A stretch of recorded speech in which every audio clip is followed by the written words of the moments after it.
बेटा जन्माई छे दादा एगो बेटा जन्माई छे आज कथा बोले सवार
नमस्कार समवेत सुधी सौनित प्रेमी दर्शक मंडली उपस्थित भक्तिमती मा बोनेरा सकलके पलाशपुर महिला समितिर पक्ष থেকে আন্তরিক প্রীতি শুভেচ্ছা অভিনন্দন জ্ঞাপন করে আমরা শুরু করতে চলেছি 2024 সালের সম্পূর্ণ নতুন পৌরাণিক কাহিনী অবলম্বনে এই পালাখানি আমরা তুলে ধরব। তাই এই পালাখানির মধ্যে যদি কোনো ভুল ত্রুটি হয়ে থাকে তাহলে ক্ষমা করে দেবেন। তাই ওস্তাদ নিয়ার সহিত তথা শিক্ষা গুরু নিরঞ্জন সহিতের পক্ষ থেকে এই পালাখানির নাম রাখা হয়েছে স্বর্গপুরে বেহুলা লক্ষ্মীন্দরের মনসা পূজা।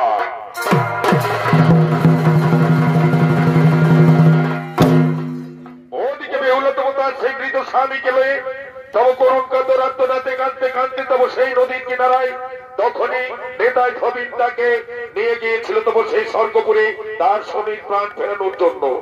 তাই ওদিকে তার স্বামীকে প্রাণ ফেরানোর জন্য বেহুলা তার স্বামীর সেই জীর্ণ হস্তি লয়ে তব স্বর্গপুরে নেতাই ধমিনের সঙ্গে করেছিলেন গমন। আর ততক্ষণে সেই স্বর্গপুরে শুরু হয়েছিল এই নিত্যরী উৎসব। তাই সেই 12 বছর পূর্বের নিত্য উৎসব করার জন্য এদিকে বাবা ভোলানাথ এবং দুই তার দ্বার রক্ষী সিঙ্গি ও ফিঙ্গি তারা ধীরে ধীরে তবে ততক্ষণে স্বর্গের দেব সভার দিকে করেছেন আগমন।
বাবা ভোলানাথ ও তার দুই দ্বার রক্ষী নিঙ্গি ও ফিঙ্গি তারা মনের আনন্দে নৃত্য করতে করতে তবু স্বর্গের দেব সবার দিকে করেছেন আগমন।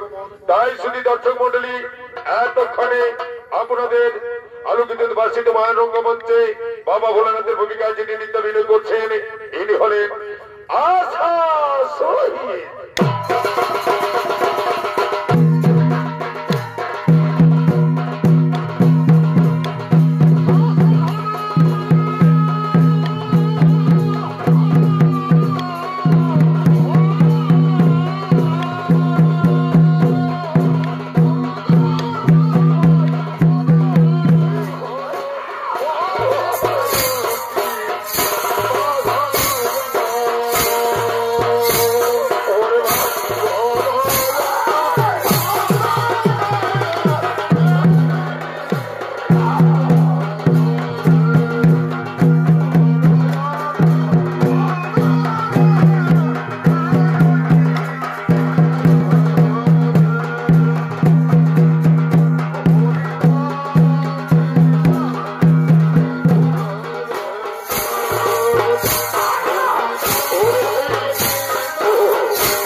আর ওই যে বর্ষী নারদকে গিয়ে তোমরা এখনই করো আমন্ত্রণ, সে যেন তবে এই স্বর্গের দেব সবাই করেছে আগমন।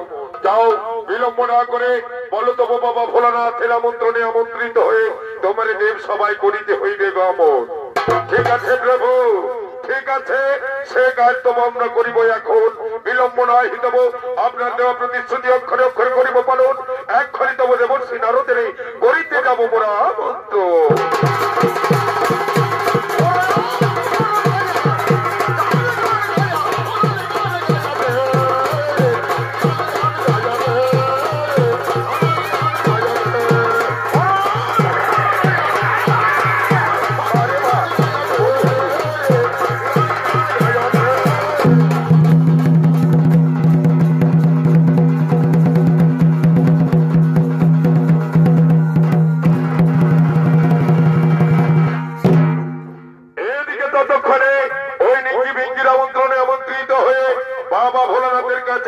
স্বর্গের দেব সবার দিকে ততক্ষণে নারদ ধীরে ধীরে তব করেছেন আগমন।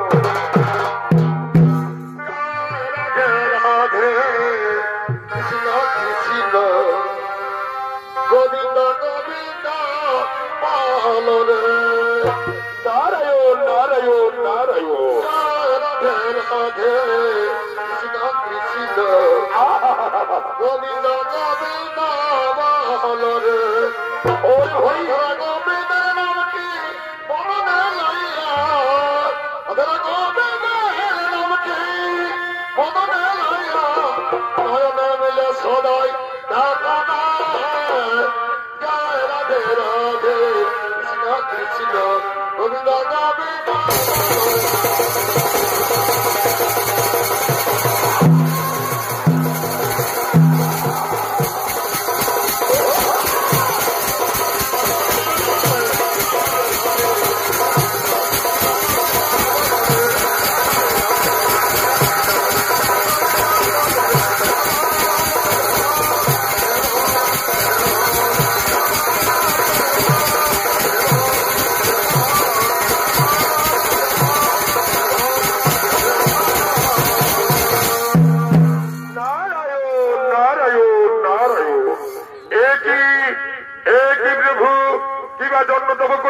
মোরা মন্ত্রণ কিবা মোর স্বর্গদেব সভায় প্রয়োজন।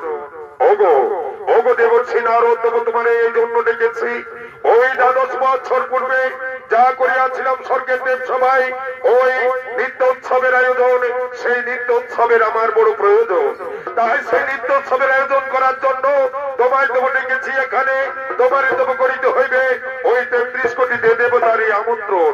তাদেরকে আমন্ত্রণ করে সকলের দেবালয়ে গিয়ে আমন্ত্রণ জানিয়ে দিও যেন তব এই নিত্য উৎসবে তারা সকলেই করে অংশগ্রহণ। তাই হবে প্রভু, তাই হবে। আপনার দেওয়া প্রতিশ্রুতি অক্ষরে অক্ষরে তব করিব পালন। আমি তবে এই মুহূর্তে যাব প্রত্যেকের দেবালয়ে, আর সেই দেবালয়ে গিয়ে সকলের দেব করবো আমন্ত্রণ যেন তারা সকলে এই নিত্য উৎসবে করে গিয়ে অংশগ্রহণ। তাই হোক দেবর্ষী নারদ, তোমার বিলম্ব না করে এক্ষণি তব তুমি যাও, করো দেবতাদের তব আমন্ত্রণ।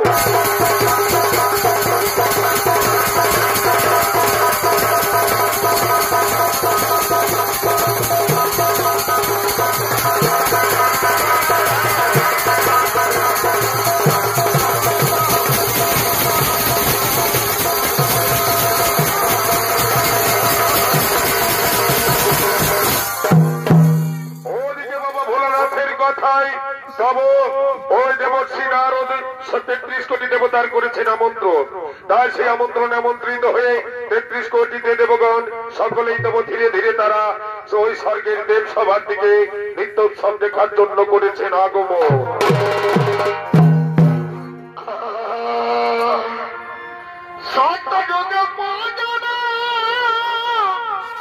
আর কি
ওদিকে ততক্ষণে স্বর্গের অপ্সরীদের সঙ্গে ওই নিতাই ছবির বেহুলাকে পাঠিয়েছেন তার সমীর প্রাণ ফেরাবে বলে।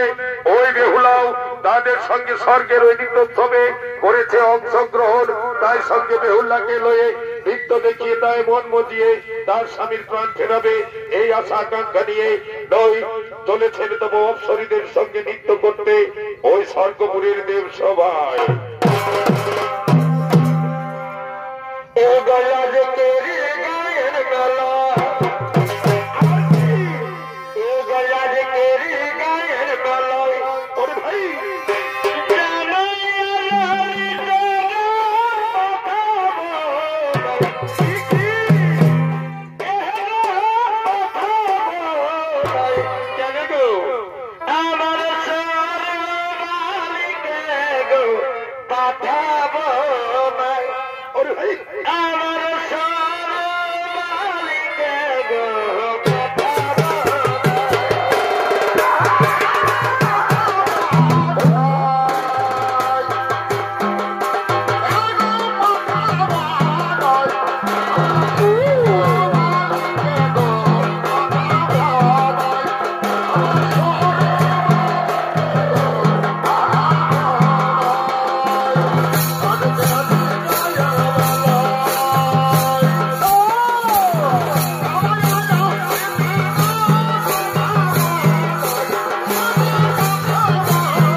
তাতেও আমি কখনো দেখিনি।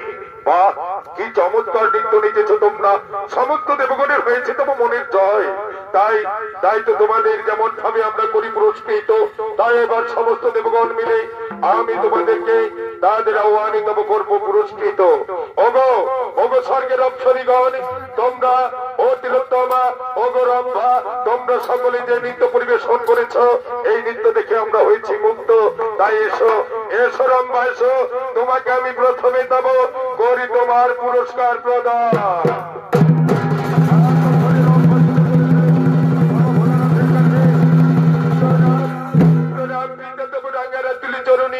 শত কোটি প্রণাম দেব, শত কোটি প্রণাম। ওগো রম্ভা, মনে রেখো তুমি দীর্ঘজীবী হও, মোর দিক হইতে তোমারে করি আমি আশীর্বাদ। তবে এক কথা মনে রেখো, এই 12 বছর পূর্বে যা করিয়াছিলে নৃত্য, তার থেকেও এবারে নৃত্যাভিনয় তোমার ভালো হয়েছে। তাই তো এই স্বর্গের সমস্ত দেবগণের পক্ষ থেকে আমি তবু তোমায় করলাম পুরস্কৃত। এই নাও,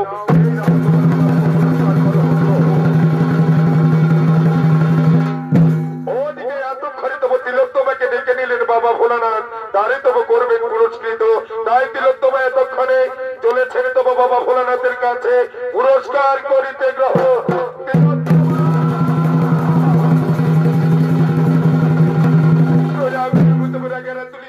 শত কোটি প্রণাম।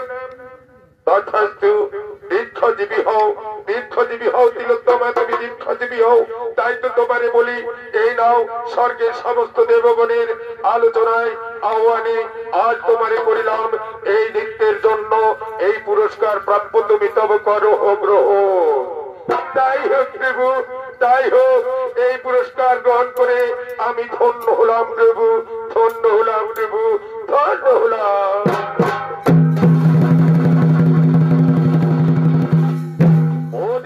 ততক্ষণে সেই নেতা জমিনের হাত ধরে বেহুলা এসেছেন। তাই সেই বেহুলা ওই নৃত্য উৎসবে অংশগ্রহণ করেছেন। এতক্ষণে বেহুল্লাকে ডেকে নিলেন তব সেই বাবা ভোলানাথ, কিন্তু তার নামও জানে না এবং তার সঙ্গে কোনো পরিচয় নেই। তাই বললেন, ওগো ওগো নারী, তব তুমি এসো, তুমি এসো, তব গ্রহণ করো তোমার সেই প্রাপ্য পুরস্কার। তাই এতক্ষণে বেহুলা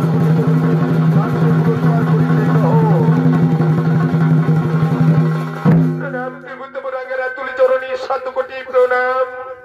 ওগো, আশীর্বাদ করি তুমি সুখে শান্তিতে থাকো, তুমি তুমি দীর্ঘজীবী হও, দীর্ঘজীবী হও। তাই তো এই নাও, এই নাও তোমার দেবতাদের কাছ হইতে যে পুরস্কার তোমার পাওয়ার কথা, সে পুরস্কার তবু আমি তোমারই তব করিতেছি প্রদান। করো হয়ে এই পুরস্কার গ্রহণ। আমি তো এখানে পুরস্কার নিতে আসিনি, আপনার কাছে এসেছি আমি তবু চাইতে ভিক্ষা।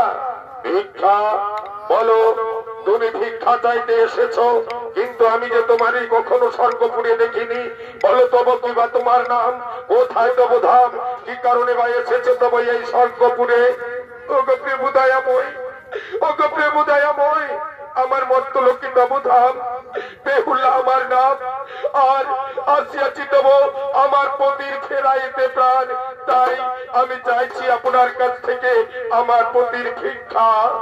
ও, তোমার প্রতি তব মৃত্যুবরণ করেছে বলে তুমি আমার কাছে এসেছ তোমার পতির প্রাণ ভিক্ষা করতে? ও, আমি তো জানি না, আমি তো জানি না তোমার পতির মৃত্যু কিভাবে হয়েছে। তাই তোমার পতির মৃত্যুরই কোনো প্রমাণ তোমার কাছে আছে? আছে প্রভু, আছে। ওই বিয়ের রাতে বাসনেতে ওই লোহার বাসন ঘরে মোরা আমাদের ফুল সজ্জার রাতে দেব ওই সর্পাখ্যাতে মোর পতির দেব করিয়াছে মৃত্যুবরণ। তাই তো সেই মৃত্যুবরণ করার পরে সর্প যখন তারে দংশন করেছিল, সেই সর্প পালিয়ে যাচ্ছিল লোহার বাসন ঘরতে। সঙ্গে সঙ্গে আমার স্বামীর সেই চিৎকার শুনে আমি উঠে পড়ি, আর স্বামীর ওই হাত থেকে জাতি কেড়ে নিয়ে আমি সেই সর্পকে আঘাত করাই, তার লেজ তব হয়েছে খণ্ড। সেই লেজ আমি এখনো তব আমার আঁচলে বেঁধে রেখেছি। এটাই আমার কাছে প্রমাণ আছে প্রভু, এটাই আমার কাছে প্রমাণ আছে।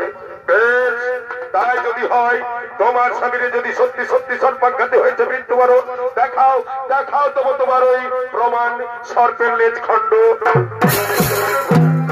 এই দেখুন প্রভু, ওই সর্পের লেজখানা আমি এখনো আঁচলে বেঁধে রেখেছি। তাই এই নিন প্রভু ওই লেজখানা, এই দেখুন সেই সর্পের লেজ। এ তো তুমি ঠিকই বলেছ, এ তো সেই সর্পেরই লেজখানা। বা তাহলে তোমার স্বামীরই তবে সর্পাঘাতে করেছে মৃত্যুবরণ। ওগোর মা, তবে তোমার স্বামীর আমি প্রাণ ফেরাবো কেমন করে? আমি তো কিছু জানি না এই বিষয়ে।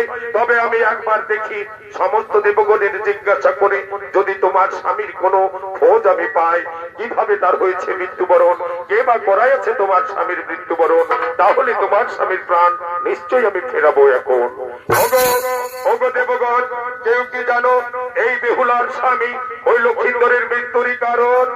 সঙ্গে সঙ্গে ইন্দ্রদেব বলে উঠলেন, বরুণদেব বলে উঠলেন, হ্যাঁ প্রভু, আমি জানি ওই লক্ষিন্দরের মৃত্যুরই কারণ। যেদিন তো ওই লক্ষিন্দর এই সর্পাঘাতে হয়েছিল মৃত্যুবরণ, সেই দিন এসেছিল মনসা আমার কাছ থেকে মনসা চেয়ে নিয়েছিল সপ্তখানি মেঘ, আর চেয়েছিল তবু কাল নিদ্রা। তাই তো সেই সপ্তখানি মেঘ দিয়ে গড়াইছে বর্ষণ, আর কাল নিদ্রা দিয়ে তাদের নিদ্রাভূত করে গড়াইছে সর্পাঘাতে ওই লক্ষিন্দরের মৃত্যুবরণ। ও তাহলে তুমি এই কথা জানো? আর কি কেউ কিছু জেনে আছো? বলো দেবগণ। সঙ্গে যমরাজ উঠে বললেন, আমি জানি প্রভু, আমি জানি। তার স্বামীকে যখন মৃত্যুবরণ হয়, তার স্বামীর ওই মৃত আত্মা নিয়ে আসার জন্য আমি যাচ্ছিলাম। সঙ্গে মাঝপথে মনসা আমাকে আজকে বলেছিল, ওগো যমরাজ, তুমি ওই লক্ষিন্দরের মৃত আত্মা নিয়ে আসতে পারো না, তুমি ফিরে যাও। ওই মৃত আত্মা তুমি নিয়ে যেও না, আমি তোমায় কথা দিচ্ছি, তুমি নিয়ে যেও না। তাই আমি ফিরে এসেছি। ও তাহলে এই সমস্ত চক্রান্ত ওই মনসাকে এখন কোথায় পাওয়া যাবে তা কি কেউ বলতে পারবে? কোথায় থাকে সে, কি করে, কিভাবে আছে? সঙ্গে ইন্দ্রদেব বলে উঠলেন, আমি জানি প্রভু, ওই মনসার ঠিকানা আমি জানি। ও থাকে তো ওই সিজুয়া পর্বতে, সিজুয়া বাসিনী হয়ে, আর ওই সিজুয়া পর্বতে সমস্ত সর্পের সঙ্গে সে সিজুয়া বাসিনী হয়ে বসবাস করে। ও সিজুয়াতে সে তব করে বসবাস ওই সিজুয়া পর্বতে। তবে কিন্তু তাকে পাওয়া যাবে কি করে এখন? এসো দেবগণ, আমরা একবার সকলে মিলে ওই মনসার করি আরো আরাধন।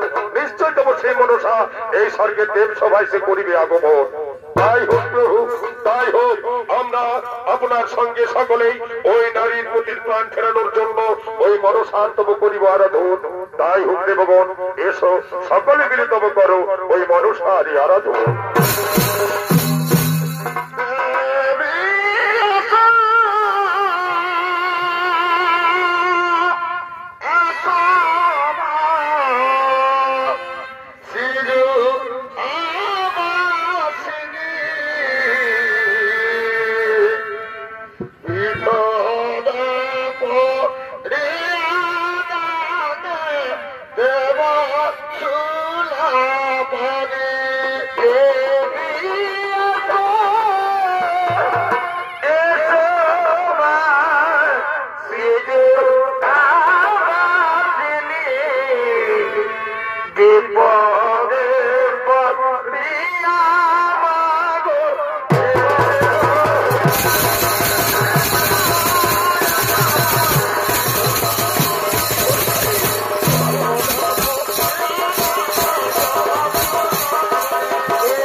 কিবা মোর প্রয়োজন?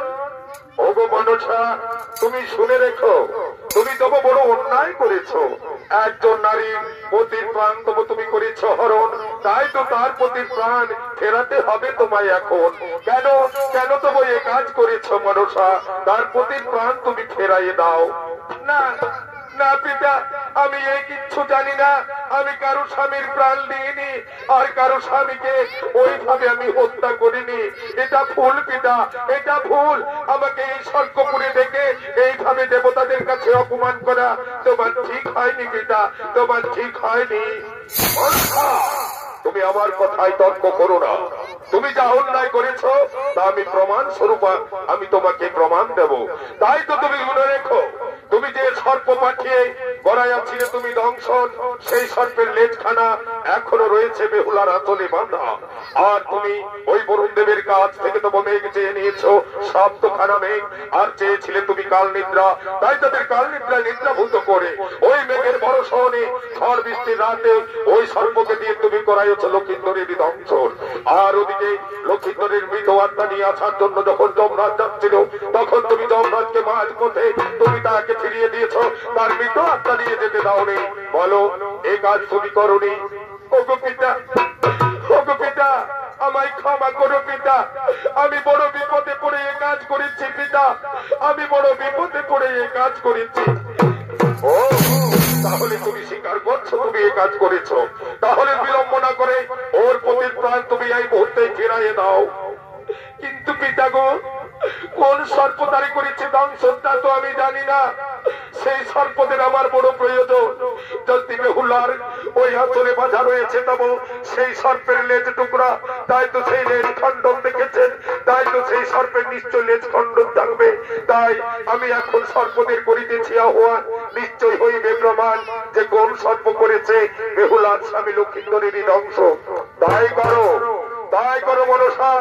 এই স্বর্গপুরে তোমার সর্পরে বড় হতব আহ্বান, নিশ্চয় আমরা দেখিব কোন সর্প তব করেছে ওই বেহুলার প্রাণ হরণ। ঠিক আছে পিতা, আমি আমার সর্পগণের এক্ষুনি করিতেছি আহ্বান। পরে আমার সর্পগণ, কে কোথায় আছিস তোরা? এই স্বর্গের দেব সবাই সঙ্গে সঙ্গে কর আগমন। ততক্ষণে সমস্ত সর্পগণ দেবীর কথায় ধীরে ধীরে তব স্বর্গের দেব সবার দিকে করিতেছেন আগমন।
তাহলে তুই তো করিস নি তারে দংশন, তাহলে কে আছে? কাল লাগিনি তুই তোর লেজ দেখা, দেখে দেখে লেজ দেখা। তুই অমন করে কেন গুটিয়ে রেখেছিস? তবে তোর লেজ আমায় খুলে দেখা, দেখা খুলে দেখা। তোরলে যেমন ভাবে কাটা কেন? তবে তবে কি তুই তুই করেছিস ওই ওই লোহার বাসন ঘরে বেহুলারই দংশন? আমি তোমার কোথায় সেই ঝড়ঝঞ্ঝালের রাতে তব গিয়ে করিয়াছি, তবু ওই লক্ষিন্দরেরই দংশন আমি দংশন করেছিলাম না। লক্ষিন্দর বেহুলা শুয়েছিল, তাই তারা নিরপরাধী। কিন্তু কিছুক্ষণ পরে আমি দাঁড়িয়ে থাকা অবস্থায় লক্ষিন্দর পায়ে করে আমাকে লাত মেরেছিল, তখনই সঙ্গে সঙ্গে দংশন করে আমি পালিয়ে আসছিলাম। তখন বেহুলা জাতি ছুড়ে মেরে আমার লেজ কেটে নিয়েছে, মা লেজ কেটে নিয়েছে। সঙ্গে সঙ্গে এই কথা শুনে বেহুলা বলে উঠলো, ওগো ওগো কালনাগিনী, তুমি আমার পতির প্রাণ তব করিয়াছ হরণ, যে বিষ দিয়ে করাইছ মোর পতির মৃত্যু বরণ, সেই বিষ আর তোমার কোনোদিনই থাকবে না। আমি এই স্বর্গের দেব সবাই দাঁড়িয়ে আমি সকল দেবগণের কাছে আমি প্রতিজ্ঞা দিয়ে বলছি, আমি তোমার অভিশাপ করছি, যাও আজ হতে তুমি নির্বিষ সর্প হয়ে ওই মর্তলোকে গড়াগড়ি খাবে, ওই মর্তলোকে গড়াগড়ি খাবে।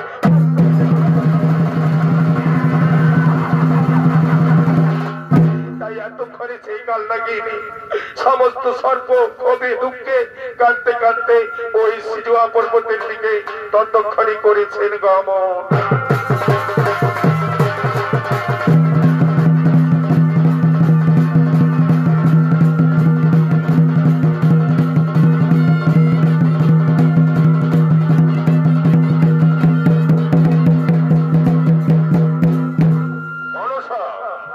সমস্ত প্রমাণ হয়ে গেছে যে তোমার ওই কালনাগিনীকে দিয়ে তুমি করাইছ তবু ওই লক্ষিন্দরীর দংশন, তাই ফিরাইয়ে দাও ওই বেহুলার পতির প্রাণ, তুমি এই মুহূর্তেই ফিরাইয়ে দাও। দেব পিতা দেব, কিন্তু তার প্রাণ ফিরিয়ে দিতে গেলে আমার কিছু শর্ত আছে, সেই শর্ত তবু বেহুলারই করিতে হইবে। পালন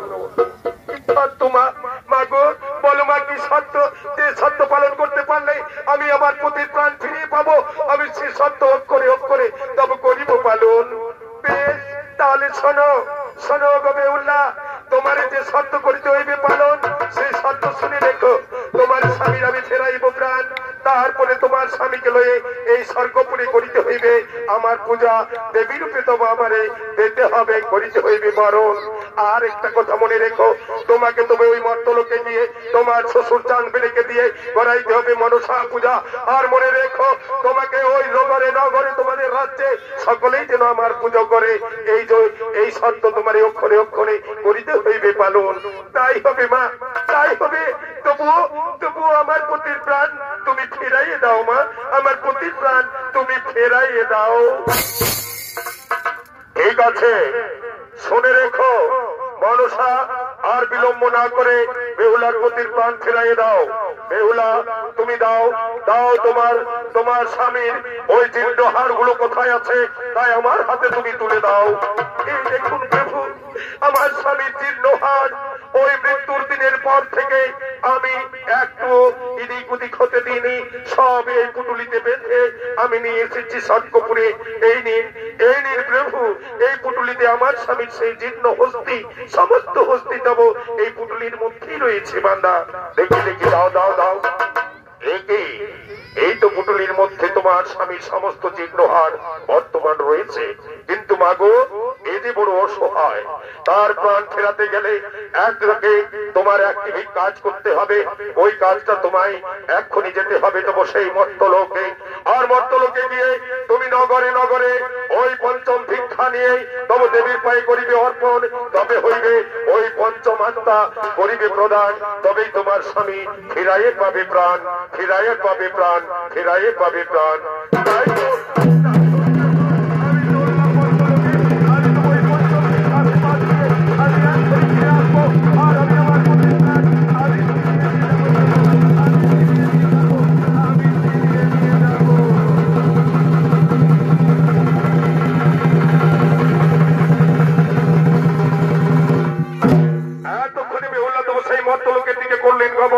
এবং মর্তলোকে ওই পঞ্চম ভিক্ষা নিয়ে এবং তাদের কাছ থেকে আশীর্বাদ নিয়ে ফিরে আসছেন তার স্বামীকে বাঁচানোর জন্য। ধীরে ধীরে নগরে নগরে সে ভিক্ষা করে ফিরবেন তব স্বর্গপুরে।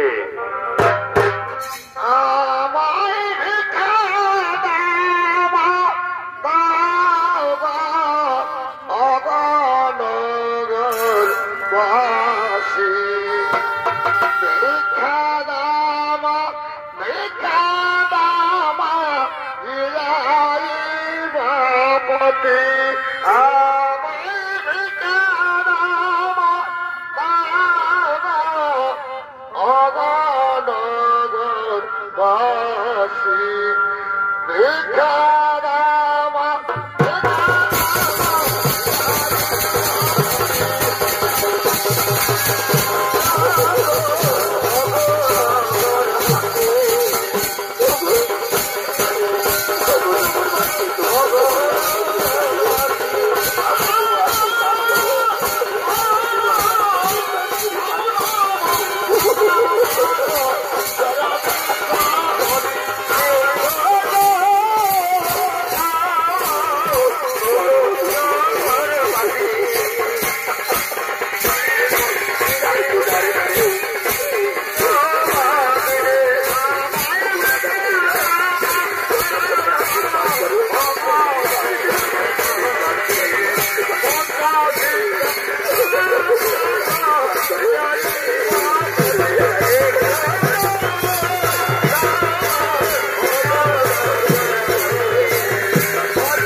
হতভাগী জনম দুঃখিনী, তাই তো আমি বিয়ের রাতে হারাই আছি স্বামী।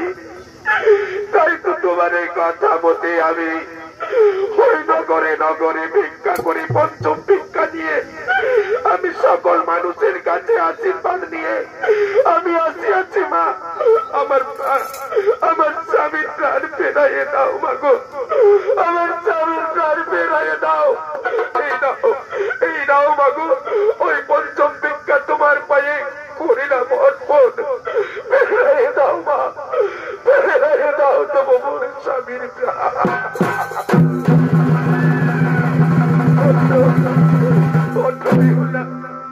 তুমি আজ আর কেঁদো না বিহুলা, তোমার চোখের জল দেখে আর তোমার নিষ্ঠা আর সততা আর স্বামীর যে তোমার স্বামীর প্রতি যে কদর, এই দেখে আমি মুগ্ধ। আজ যদি ওই মর্ত লোকে প্রত্যেক নারী তাদের স্বামীর উপরে এতখানি আসক্ত থাকতো, তাহলে মনে হয় সকল স্বামী তোমার স্বামীর মতো মৃত্যুবরণ করে প্রাণ ফিরে পেত, আর সব নারী তার সতীত্ব পেত।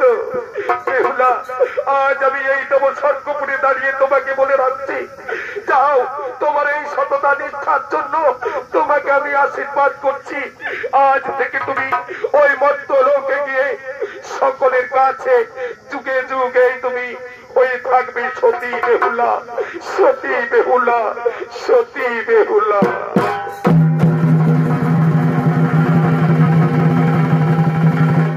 মনসা, তবু আর বিলম্ব করো না, এই মুহূর্তেই তুমি তার স্বামীর ফেরাইয়ে দাও প্রাণ। ওকে পঞ্চমাত্রা দিয়েছি জোগাড়, তাই পিতা আর বিলম্ব না করে আমি তার স্বামীর ফিরাইয়ে দিচ্ছি প্রাণ। ও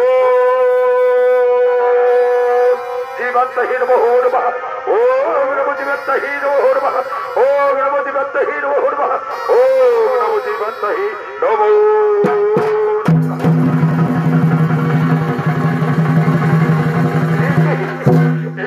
আমি কোথায়? কেন বাবাকে তুমি এখানে নিয়ে এসেছো?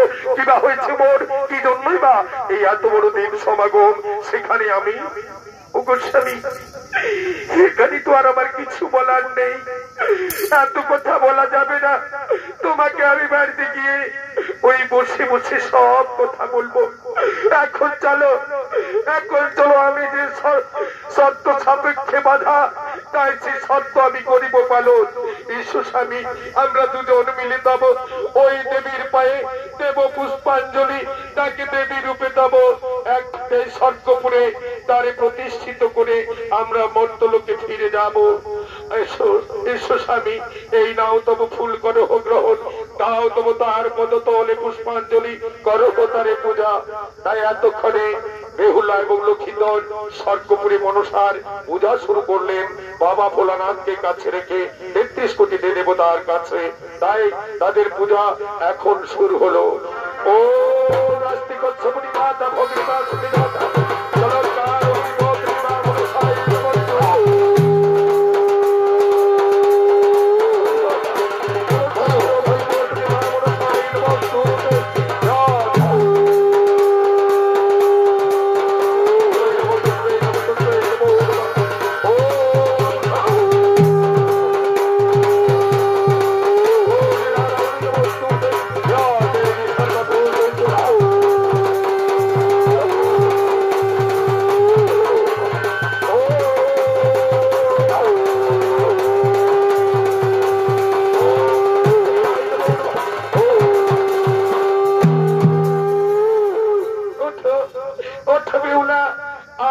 তুমি আমাকে দেবী রূপে দিয়েছ তবু আখ্যা, তাই এই দেবীর স্থান পেলাম আমি স্বর্গপুরে।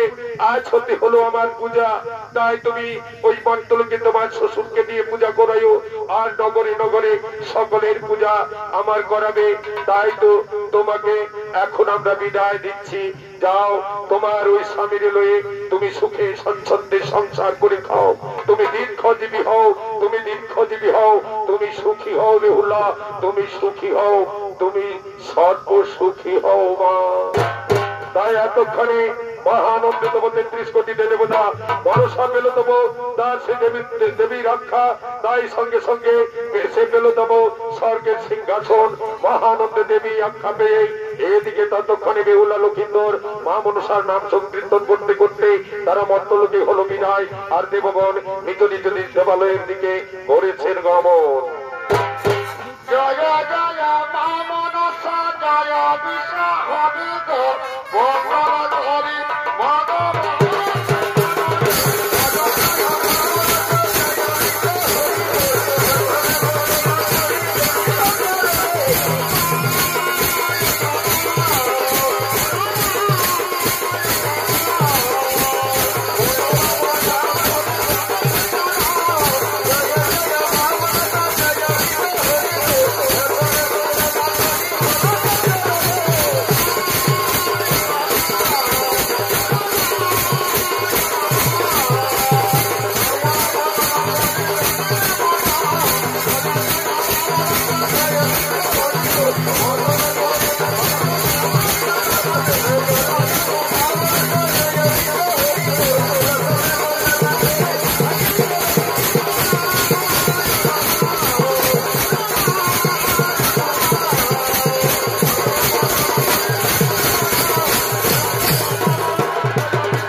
সকলকে পরস্পর মহিলা সমিতির পক্ষ থেকে আন্তরিক প্রীতি শুভেচ্ছা অভিনন্দন জ্ঞাপন করে এখানকার কমিটিকেও প্রীতি শুভেচ্ছা অভিনন্দন জ্ঞাপন করে আপনাদের আলোকিত ভাষিত মহারঙ্গমঞ্চে আমাদের দ্বিতীয় ছৌ নৃত্য নাট্যখানি এই ছৌ নৃত্য নাট্যখানি যা দেখালাম তার